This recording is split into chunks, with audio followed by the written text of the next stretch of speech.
Hi viewers, welcome to DK vlogs. నేను మీ దీపాని. వేసవి వెళ్ళిపోయేటప్పుడు దొరికే చింత చిగురు పుల్లటి రుచితో తినే కొద్దీ తినాలనిపించడమే కాదు, ఎన్నో ఆరోగ్య ప్రయోజనాలు అందిస్తుంది. చింత చిగురులో సి విటమిన్, యాంటీ ఆక్సిడెంట్లు ఎక్కువగా ఉంటాయి. దీనివల్ల మనకు ఇమ్యూనిటీ పెరుగుతుంది. దీనిలో డైట్రిన్ అనే ఫైబర్ ఎక్కువగా ఉండడం వల్ల జీర్ణ సంబంధిత సమస్యలు పోగొడుతుంది. షుగర్, థైరాయిడ్ తగ్గించి ఎముకలు బలంగా అవడానికి తోడ్పడుతుంది. ఇలాంటి ప్రయోజనాలున్న చింత చిగురుతో ఈరోజు చింత చిగురు పప్పును ఎలా చేయాలో చూద్దాము. దానికోసం ఇక్కడ నేను 50 గ్రాముల లేత చింత చిగురును తీసుకున్నాను. దీనిని ఒక గిన్నెలో వేసుకొని బాగా కడిగి పక్కన పెట్టుకోండి. ఇలా కడగడం వల్ల దీనిలో ఏమన్నా ఇసుక ఏమన్నా ఉన్నా కూడా వెళ్ళిపోయి క్లీన్ అవుతుంది. ఇప్పుడు దీనిని తీసి పక్కన పెట్టుకోండి.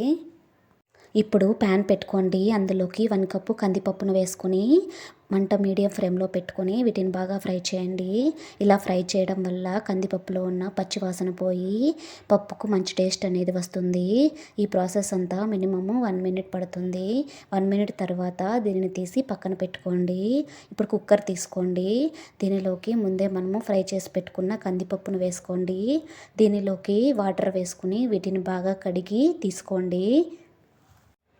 దీనిలోకి చింత చిగురును వేసుకోండి.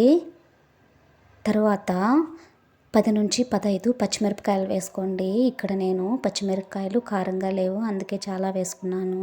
చింత చిగురు పప్పుకు కారం ఎక్కువగా ఉంటేనే టేస్ట్ అనేది బాగుంటుంది, ఎందుకంటే చింత చిగురు పుల్లగా ఉంటుంది కాబట్టి. ఇప్పుడు దీనిలోకి కట్ చేసి పెట్టుకున్న టమాటా ముక్కలు, ఆనియన్ ముక్కలు, 1 టేబుల్ స్పూన్ ధనియాల పొడి, 1/2 టేబుల్ స్పూన్ పసుపు, 1/2 టేబుల్ స్పూన్ కారమును వేసుకుని దీనిలోకి మునిగేంత వరకు వాటర్ వేసుకుని కుక్కర్ మూత పెట్టి మీడియం ఫ్లేమ్లో 5 విజిల్ వచ్చేంత వరకు వెయిట్ చేయండి. 5 విజిల్ వచ్చిన తర్వాత కుక్కర్ని చల్లారనించి మూత తీయండి. దీనిలోకి రుచికి సరిపడినంత ఉప్పును వేసుకోండి.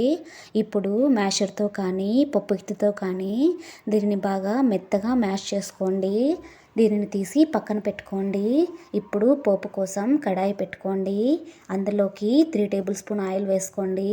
ఆయిల్ వేడైన తర్వాత 1 టేబుల్ స్పూన్ జీరా, 1 టేబుల్ స్పూన్ ఆవాలను వేసుకుని వీటిని బాగా ఫ్రై చేయండి. దీనిలోకి 2 రెవ్వల కరివేపాకును కూడా వేసుకొని బాగా ఫ్రై చేయండి. దీనిలోకి కచ్చా పచ్చగా దంచుకున్న 10 వెల్లుల్లి రెబ్బలను కూడా వేసి బాగా ఫ్రై చేయండి. దీనిలోకి సన్నగా కట్ చేసి పెట్టుకున్న ఆనియన్ ముక్కలను కూడా వేసుకొని గోల్డెన్ బ్రౌన్ కలర్ వచ్చేంత వరకు ఫ్రై చేయండి. ఇప్పుడు 2 వట్టి మిరపకాయలు వేసుకొని దీనిని కూడా బాగా ఫ్రై చేయండి. దీనిలోకి సన్నగా కట్ చేసి పెట్టుకున్న కొత్తిమీరను కూడా వేసుకొని ఇదంతా కలిసేలాగా బాగా కలుపుకోండి. ఇప్పుడు ఈ పోపును తీసి ముందే మనము రెడీ చేసి పెట్టుకున్న పప్పులో వేసుకోండి.